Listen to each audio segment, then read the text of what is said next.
Alright guys, I got a 480 here with the big drum brake on the back. It came out of a big RV and it also does not have park gear. So when you put it in park, it just keeps rolling and it uses the big brake to stop it. But anyway, I've been looking all over YouTube and Google and everything to find out any information I can about these things to be able to convert them into a two-wheel drive with park to put it in a little pickup like this one. And I can't find anything about it at all. So I'm going to go ahead and make a video on that. I finally figured out how to do it and put it all back in there. So I'm going to make a video on that. Basically all you do is you go in here, you pull that big bolt out that holds all this on, and then you have to beat on it pretty good to get it off. But you just slide it off like that. Throw it in the junk pile. Then you come in here. This is what you'll see. And there's 4 bolts in here. Pull all 4 of them out. And then knock that off. I've already had it all apart, as you can see. Throw that in the trash also. Then you have this left. I thought we could just use that, but I got to looking and it's got a bearing in there, so you can't slide a yoke up in it. So you pull that off. Let me pause it real quick. Anyway, then you unbolt the 6 bolts out of that. Then you pull it off. Throw it away also. Then you're left with this. And then you go find you a little regular two-wheel drive tail shaft housing. Still got to clean it all up. I lucked out, found all this at the junkyard. Basically bolt that on. And there you go. As far as that part goes, that's the easy part. Here is all the parking mechanism. I finally figured out that they did not put it in from the factory. So it's supposed to be pretty simple and straightforward, but like I said, I'm gonna flip this thing over and I'll pull the pan off and show you guys that. Alright, got all the bolts out of that. Just pop it off.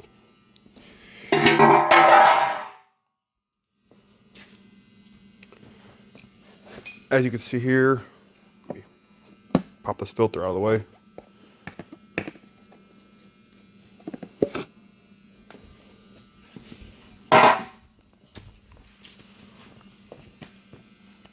You can see it has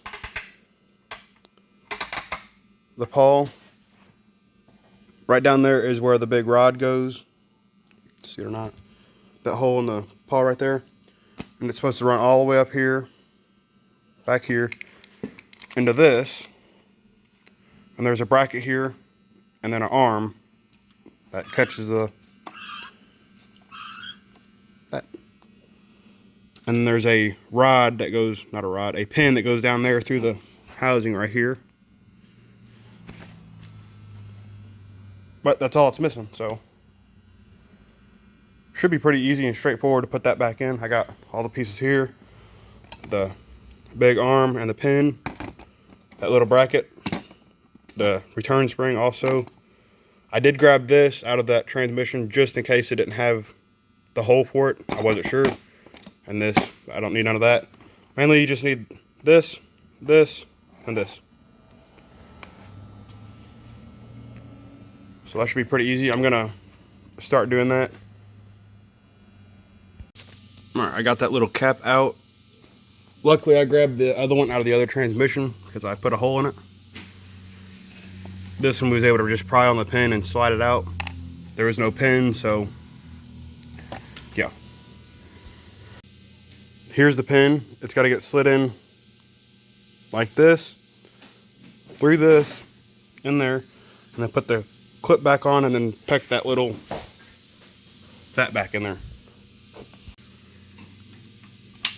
Wait, it's got, try to do this one-handed if I can.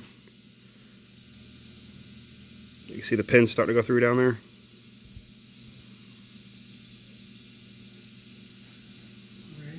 There. It's gotta go through that hole.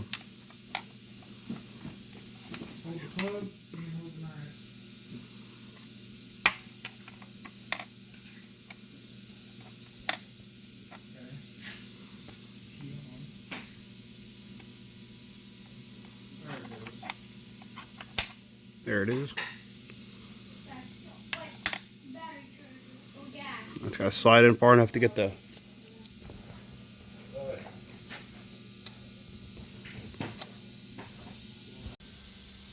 Alright, I got the pin all the way in and the clip on it. If you could see it down in there. Got the spring on it too. I still got to put... Well, the next thing is this piece. And then the actual rod that engages it. It's got to go in there.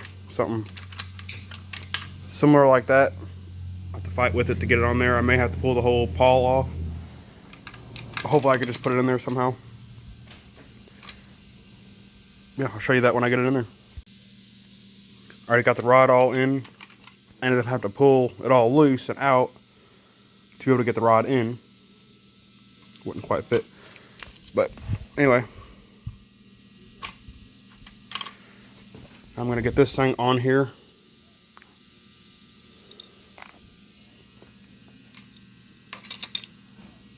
Yeah.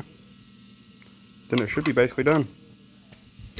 So I can get that back bolt in. I'm going to have to pull the solenoid off. When I pulled all this stuff out of the other transmission, somebody already pulled all the solenoids and wiring out of it. So I didn't realize it was going to hit. So I'm going to find a wrench and get that pulled off and get that bolt in. Alright, I got it back together. I ended up just using a shorter bolt because I could not get the solenoid off. Just wanted it around, so I used a short bolt, got that done. Now it works perfectly fine.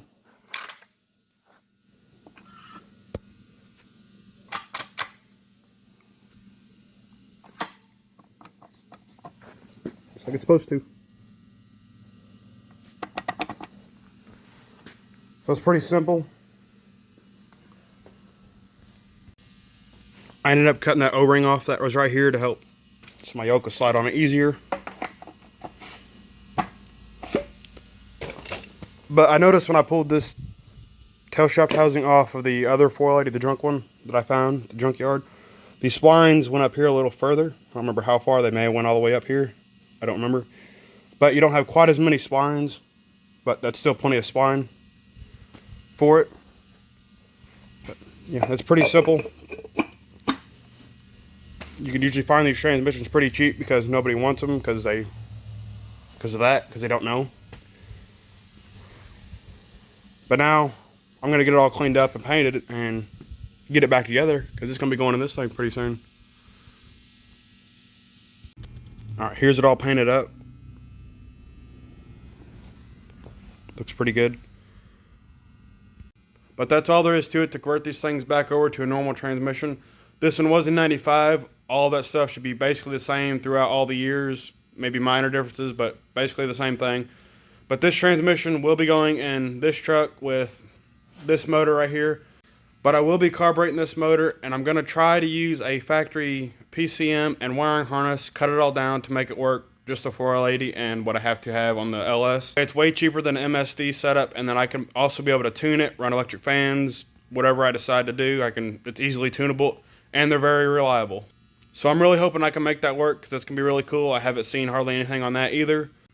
But you're not going to want to miss this. It's going to be really cool. But thanks for watching, guys, and we'll see you on the next one.